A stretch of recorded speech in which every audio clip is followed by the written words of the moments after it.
Who gave you the tutorial last time? That Greg guy from Cincy. Oh, okay. All right. But that's a long time ago. So anyway, when you turn it on, it'll be here. And again, we turn that on, and then we turn this on within about 10 seconds. Yep. Okay. Yep. Up here are your status lights of what's going on. Green is where the paper is. If it feeds a double, it'll go red. If it feeds a miss, it'll go red. If there's one stuck in there, if it's flashing, it means it came out incorrectly late. If it's light still on, it means there's a sheet still stuck in there. Okay. This would be if you had multiple towers, which Right. tower the problem Right. was. This is there's a door open. There was a problem with the table going up and down. This is back to here. And this is for you, I didn't see it at the exit. Or there's a problem on the ramp. Okay. If you go too fast, what happens, it says, that thing saw the sheet leave before that guy was ready. This one come on and say, there's something wrong between the stations. Okay. And these four, don't even worry about it. Gotcha. They're almost a repeat of everything up here. So what we have here is how you would normally start to run.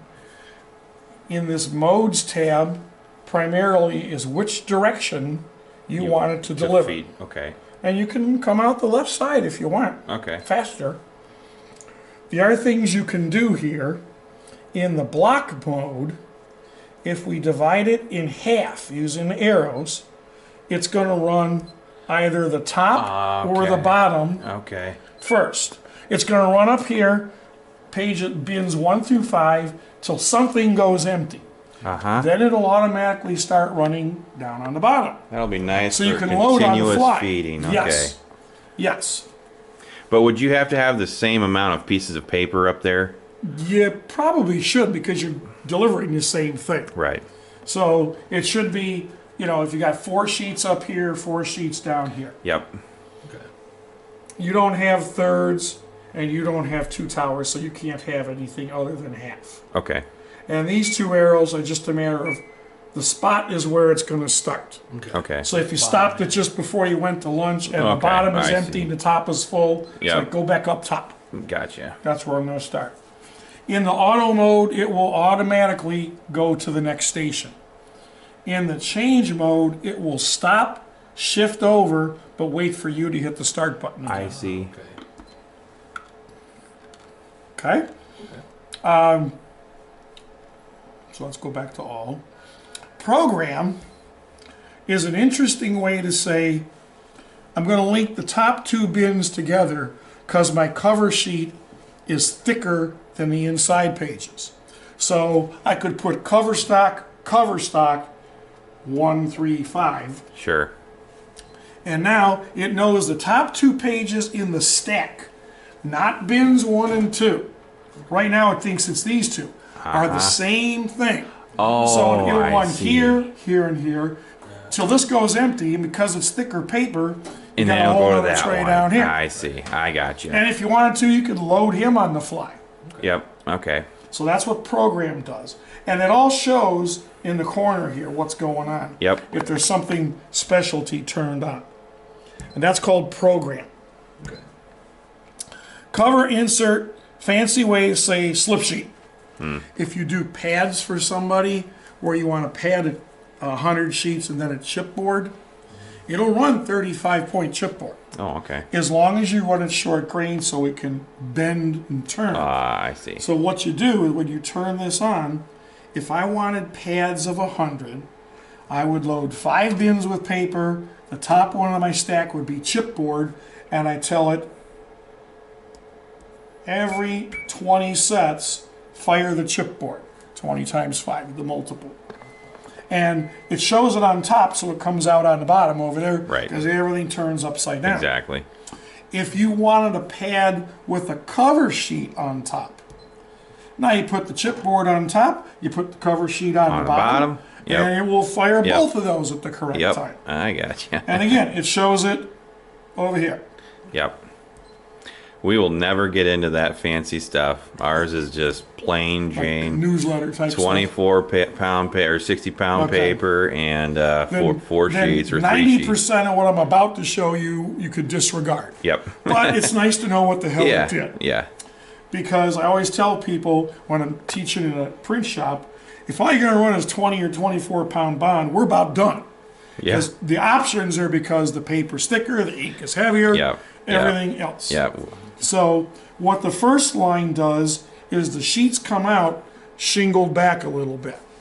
Okay. Now, if you imagine 3 or 4 towers together going into that stack, Oh yeah, then you got all quite of a a sudden, shingle. when one sheet sets bad, there's 40 sheets coming. Well, 39 now.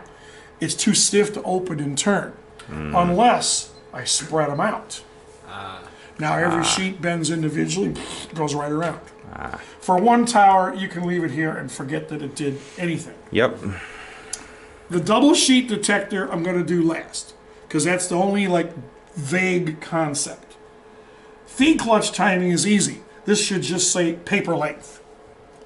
5 inches, 20 inches. Okay. And 4 spots works really good for 11 through 17 inches. Okay. And if primarily what you want is 8.5, 11, Yeah. you can leave it there and just, Yep. That's because that's actually all we will ever run in here. Because So, if you ran longer paper, we need the belts to turn longer, and they're run by that clutch. I see.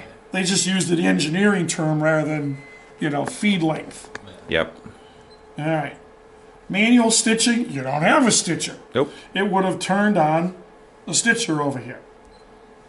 The DC-8000 you don't have, that's this guy's little brother. So we're going to turn him off. You don't have him either. Yeah, I wish we'd have if we'd have been able to find one of those, we'd have at least been up and running. They're with harder this. to come by Yeah. because they don't fit anything new. They were expensive too, with just a little catch tray. Yeah. And it was still $1,000. Well, Yeah. we would have paid it. Hand mirror you're also not going to use because that's when you need to run part of it and then put it back through. You don't have a hand mirror station. So in all honesty, nothing on this page Yep. will do you any good. Off.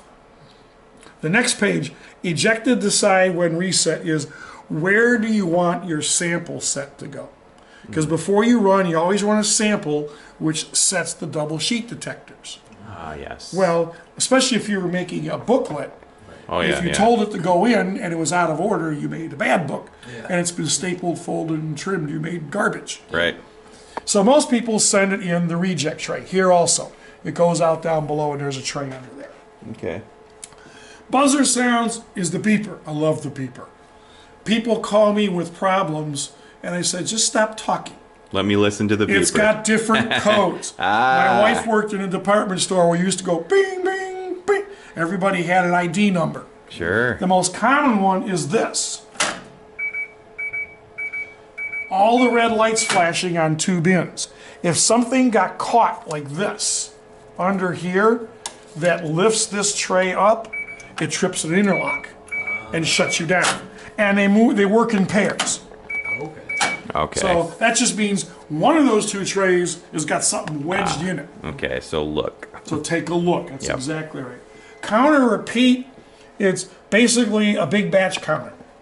If you know you want to put 200 in a box, and away we go. When it runs 200, it stops. It stops. All you got to do is hit the start button and it'll run another 200. Okay. If you turn off counter repeat, now when it runs 200, you'll have to zero it out. You'd have to get rid of it and put in the new number. Because it might be, maybe you're mailing them to different locations. This guy gets 200, that guy gets 250. And if Okay, you're a little yep. brain dead like me sometimes, like, nuts. Yeah. Where am I? Yeah. Right. Yep. Yeah. So Yep. it's just a helper for you is all it really is. Conveyance jam detection is on the other end. You don't have to worry about turning it on and off. It doesn't do anything at this end. Yep. There was one on a ramp up here that you could shut down because if you ran something with covers that were like foil stamped, drove it nuts. Nuts. Yeah. Yeah. The exit sensor there is just looking for anything to go on by, and that's all it cares about. Yep. Paper at stop at paper feed error set. Translated word for word from Japanese is when it makes a bad set, either a double or a misfeed. Do you want it to stop every time it sees one? Or if they're all the same, can I just kick it out and keep running? Because now I'm going to look for 2 in a row that are both bad the same way. So with this, on one set you could be missing page 2. On the very next set you could have 2 page 3s. They'll both go down and it'll keep running because it was 2 different errors. Okay. So if everything's the same, you don't have to stop just because it misfed. Right. If you got variable data, now you got to stop, or numbered sets. Yeah, we'll probably have variable data. Okay, so, then you put it on 1. Yep. Every time it sees an incorrect set, it'll spit it out, but it'll stop. Yeah, that's what we want. Okay. Yep. At least for now, for sure. Yeah. This is an even easier screen for everybody in the United States. Leave it alone. The the way this thing runs, there's no pump, but we do have air and we have vacuum. Oh, okay. There's little turbine fans back there ducted, Yep. one for air, one for vacuum. This is our air pressure. 1 is as fast as it goes. Leave it there. Leave it there. In other parts of the world, they run with very thin paper. They don't need much air. And Yeah. I'll show you how to control it over here in a minute. Yep. Double sheet detector. We'll come back to that in just a minute. Descending time is a visual thing, but what it means is the number 1 mode, when you hit the button, it comes up, drops down, turns on the air for about 5 seconds, and starts feeding. Okay. In the number 2 mode, if you find that, boy, every time I put a stack in there, the first half a dozen sets are an adventure because the air didn't separate it very good. It doubles the air blast time before the first set. Okay. After that, it's all the same. It just takes longer to get started because it's going to blow air on it. Excuse me. Longer before the first one. Okay. Most people run here unless you got. Usually people do this because it's like 3-hole punched or something, and they're sticking together. Right. Ah, I see. Yeah. Back up, forget it. It doesn't work very well. It was supposed to remember how many you did, so you could shut it off, go home tomorrow, hit back up, and it remembered. It does do that. It didn't do a good job of resetting the double sheet detectors. So most people just ignored it. Yep. And the very last screen, misfeed jam detection. The only reason you should ever turn any of these off is you've got a broken sensor that says jam all the time. Right. Well, you can shut it down by turning it off. Manually. Just don't use that bin because you don't know whether it's feeding or not. Right. Right. Right. Yep. It's like shutting off a tray on the old Yeah. machine. Yeah. Yep. So that's what all the screens do. Okay. Now, on here, basically you can count up from 1 to 200. You can cut down from 200 to 1. Oh, I see. Personal choice. So Okay. this is how many you've made. Yep. That'll be now how many more you got to do. Gotta go. Yeah. And you can switch it while it's running. Oh, okay. Over here, it has a totalizing counter that if you zero that out before you start, the tower counts every set. Good set, bad set, it Sure. counts. Yep. Error total will tell you how many went down there. If you zeroed it out before you started. A lot of this stuff we just won't care about. No, simply because it's for people making books Yeah. primarily. Yep. So that's basically what you got to deal with there, except the double sheet detector. And I want to go through this, and then we're going to look at that. Okay. You basically have 3 knobs to manually control each bit. The first one is on the back wall, and what that is pile height. Because the paper comes up, this box with the belts in it is one giant sucker foot. So how high do we get to that? So if I hit the up button now, you're going to see it stop. Probably a quarter of an inch or more below that box, below the belts. It hits that sensor. And Now, if I want to go higher, because I'm running heavier paper, then I can go up higher. gotcha. A good place to start is about the second line from the top for this kind of text weight paper. Okay. The other 2 knobs, let me lower this down so you can see it. The top knob is the air blast, and it comes out of these those 3 little ports. boxes, okay. So it's almost like closing a window. Sure. So, and it's marked 1 is thin, 7 is fat. You're getting more air. And by the time you get to about 5, you got it all.